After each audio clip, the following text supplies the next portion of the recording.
एक समृद्ध राज्य में एक विद्वान पंडित रहते थे। वे प्रतिदिन राजमहल में जाकर राजा और रानी को श्री राम कथा सुनाते थे। रानी अत्यंत धार्मिक और श्रद्धालु थी। कथा सुनने के लिए महल के मंत्री, सेवक और नगर के कई सम्मानित लोग भी उपस्थित रहते थे। पंडित बड़े मधुर स्वर में कथा कहते। वे भगवान श्री राम के आदर्शों, त्याग, प्रेम और धर्म की महिमा का वर्णन करते। कथा समाप्त होने पर वे हमेशा हाथ जोड़कर कहते, राम कहे तो बंधन टूटे। सभी श्रद्धा से सिर झुका लेते। लेकिन तभी सभा में रखा एक सुंदर चांदी का पिंजरा खनखनाता और उसमें बैठा हरा भरा तोता जोर से बोल उठता, यूं मत कहो रे पंडित झूठे। सभा में बैठे लोग एक दूसरे का चेहरा देखने लगते। पंडित का चेहरा शर्म और क्रोध से लाल हो जाता। उन्हें लगता कि लोग उनकी बात का उपहास उड़ा रहे हैं। कई दिनों तक यही क्रम चलता रहा। आखिर एक दिन पंडित से रहा न गया। कथा समाप्त होते ही वे सीधे अपने गुरुजी के आश्रम पहुंचे। गुरुजी शांत स्वभाव के, अनुभवी और आत्मज्ञानी संत थे। उन्होंने मुस्कुराकर पूछा, क्या बात है पुत्र, आज बड़े व्याकुल दिखाई दे रहे हो? पंडित ने सारी घटना विस्तार से बता दी। गुरुजी ने कहा, चलो कल मैं स्वयं तुम्हारे साथ महल चलूंगा। अगले दिन कथा समाप्त हुई। हमेशा की तरह पंडित बोले, राम कहे तो बंधन टूटे। और तोता फिर बोला, यूं मत कहो रे पंडित झूठे। इस बार गुरुजी स्वयं तोते के पास गए। उन्होंने प्रेम से पूछा, बेटा तुम ऐसा क्यों कहते हो? तोते की आंखें भर आई। उसने गहरी सांस लेकर कहा, गुरुदेव, मैं जन्म से पिंजरे में नहीं था। कभी मैं खुले आकाश का राजा था। जंगलों में उड़ता था, पेड़ों पर बैठता था, अपने साथियों के साथ स्वतंत्र जीवन जीता था। एक दिन उड़ते उड़ते मैं एक आश्रम पहुंचा। वहां अनेक साधु संत राम राम का संकीर्तन कर रहे थे। उनका मधुर भजन सुनकर मैं भी पास की डाल पर बैठ गया और उनके साथ राम राम बोलने लगा। कुछ दिनों तक मैं प्रतिदिन वहां आने लगा। मुझे लगा कि यह स्थान प्रेम और शांति का है। लेकिन एक दिन अचानक एक साधु ने मुझे पकड़ लिया। उन्होंने कहा, यह तोता बहुत अच्छा राम राम बोलता है। बस उसी दिन मेरी स्वतंत्रता समाप्त हो गई। पहले बांस के पिंजरे में बंद किया गया।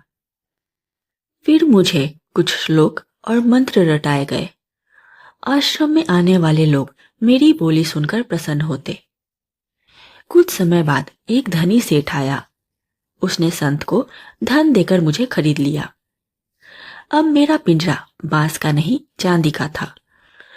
लोग मेरी बहुत प्रशंसा करते, स्वादिष्ट फल खिलाते, लेकिन मेरी आजादी छिन चुकी थी। एक दिन उस सेठ को राजा से कोई बड़ा काम निकलवाना था। उसने मुझे उपहार के रूप में राजा को भेंट कर दिया। राजा मेरे राम राम से प्रसन्न हुए और मुझे रानी को दे दिया, क्योंकि रानी अत्यंत धार्मिक थी। अब आप ही बताइए गुरुदेव, मैंने तो राम राम बोला, पर मेरा बंधन तो टूटा नहीं, बल्कि हर बार और मजबूत होता गया। फिर मैं कैसे मान लूं कि केवल राम राम कहने से बंधन टूट जाते हैं? तोते की पीड़ा सुनकर गुरुजी कुछ क्षण मौन रहे। फिर बोले, बेटा तुम्हारी बात में सत्य है। केवल शब्द बोलने से मुक्ति नहीं मिलती।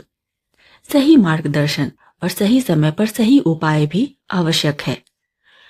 तोते ने विनम्रता से पूछा, गुरुदेव, क्या अब भी मेरे बंधन से छूटने का कोई उपाय है? गुरुजी मुस्कुराए और धीरे से उसके कान में एक युक्ति बता दी। कल जब कथा समाप्त हो तब बिल्कुल न हिलना। सांस भी इतनी हल्की लेना कि कोई पहचान न सके। सबको लगे कि तुम मर गए हो। अगले दिन कथा आरंभ हुई। कथा समाप्त होने पर पंडित ने फिर कहा, राम कहे तो बंधन टूटे। लेकिन इस बार तोता बिल्कुल शांत रहा। सभा में सन्नाटा छा गया। रानी तुरंत पिंजरे के पास पहुंची। उन्होंने देखा, तोता न हिल रहा था, न बोल रहा था। रानी की आंखों में आंसू आ गए। उन्होंने दुखी होकर कहा, लगता है हमारा प्यारा तोता अब इस संसार में नहीं रहा। उन्होंने स्वयं पिंजरे का द्वार खोल दिया ताकि मृत तोते को बाहर निकाला जा सके। जैसे ही पिंजरा खुला, तोता फुर से उड़ गया। वह महल के ऊपर, फिर खुले आकाश में ऊंचा उड़ता हुआ जोर से बोला, राम नाम का मान न टूटे, गुरु मिले तो बंधन छूटे। कथा का संदेश, सिर्फ नाम जपना पर्याप्त नहीं, बल्कि उसके वास्तविक अर्थ को जीवन में उतारना आवश्यक है। सद्गुरु ही वह दीपक है जो अज्ञान का अंधकार मिटाकर जीव को संसार के बंधनों से मुक्त होने का मार्ग दिखाते हैं। इसलिए कहा गया है, गुरु बिन ज्ञान न उपजे, गुरु बिन मिले न मोक्ष, गुरु मिले तो बंधन छूटे, जीवन हो परम लोक। कभी कभी हम भी उस तोते की तरह पूरी जिंदगी भगवान का नाम तो लेते रहते हैं, लेकिन अपने ही बनाए हुए अहंकार, मोह और अज्ञान के पिंजरे में कैद रह जाते हैं और फिर शिकायत करते हैं कि हमारी प्रार्थनाएं सुनी क्यों नहीं गई।